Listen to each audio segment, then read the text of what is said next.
Hi everyone.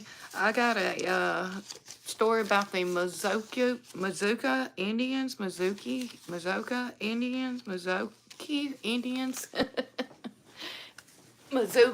Indians. Okay. Now, we were trying to find out what the Indian village sign meant that was in South Florida every so many miles you went. So, what I have come to find out was that the Indian Mazukis, I can't think what you call them, but they had to live in the Everglades and the swampy areas. So up South Florida. Now, when you go through the Everglades and Tamiami Avenue and stuff, you will see a sign ever so not even a mile down from each other that has Indian Village on them. So, I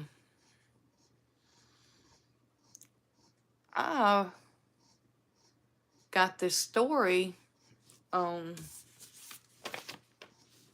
YouTube today earlier that's telling a little bit about the Mizuki Indians and, you know, why they lived like they did. But I'm gonna read this to you. The secret history of the Makozuki origin of the Mizuki and the Saku peoples, including their relatives in the local tribal on in. Okay.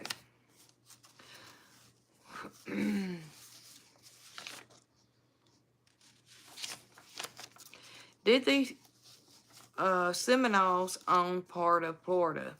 At one point, yes, they did. They have records going back probably as far as maybe 1707, 1713. And there is a map of where they said they actually had not only Florida, but it went as far as Florida, Alabama, Georgia, almost all the way up to Tennessee. They have always been part of Florida. They want to be looked like as Americans. For some reason, I think they forget about the Native American. The way they used to live was by war. The way they lived was by survival. The Seminole is called the unconquered people because they were the only tribe within U.S. history to no sign any treaties. Seminole was actually a Spanish Seminole. Untamed or a wild one. They just kind of inherited the name. And they kind of have it now. All their traditions are passed down orally. Their songs, their stories, and their language. There are two languages. Creek, which is part of the Porch Creek, Alabama. Even the Creek Nation. Nakuzuki language, which is the language spoken today, meaning wild one or the untamed one. So it got butchered over time. In a way, we were kind of stuck because they weren't part of the Creeks or the Choctaws, or we were part of the ancient tribe, Soban. So, did the Seminoles own part of Florida at one point? Yes, they did. They have records going back probably as far as 1707, 1713.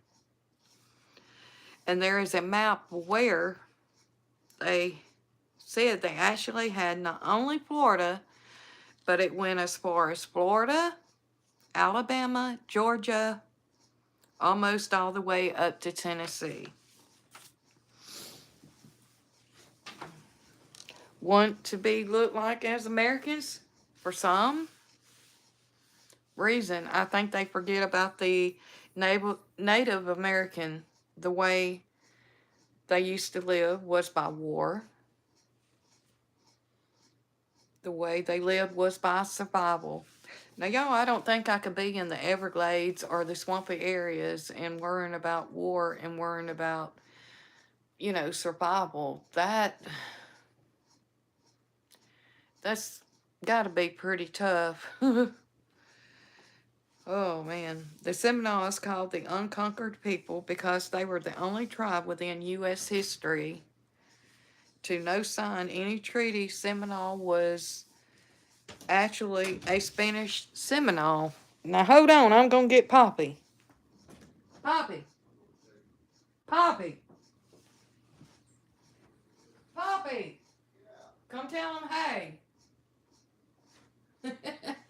He's going to be in here in a minute to tell y'all hello. Hey. You too. Hey, folks. So, yeah, we were just talking about the Mazukis, Indians. The Seminoles. Yeah, they are the Seminole. You know the name? What that means? Yeah. It's the untamed or wild one. Yeah. And that's in Spanish. Yeah. But somehow they kind of inherited the name Seminole. We got those people here. I know. The untamed wild ones. They run around in jail cells and stuff.